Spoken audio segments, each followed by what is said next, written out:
Hi friends, chapati చేసుకుందాం.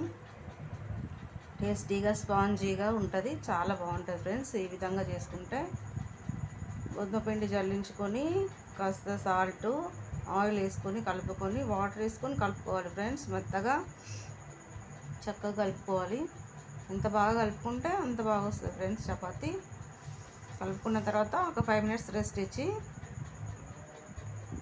కాస్త పిండి వేసుకొని ఇట్లా చపాతీ చేసుకొని మందంగా ఆయిల్ రుద్దుకోవాలి పైన.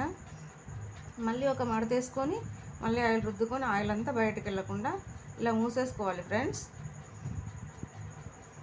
మూసేసుకున్నాక చక్కగా పిండి వేసుకొని లాడ్చుకొని ఆయిల్ వేసుకొని కలుచుకోవాలి. చూడండి ఫ్రెండ్స్, చూస్తుంటేనే అర్థమవుతుంది. చాలా స్పాంజీగా పొరలు పొరలుగా చాలా బాగా వస్తుంది బెండకాయ ఫ్రై చపాతీ. Today my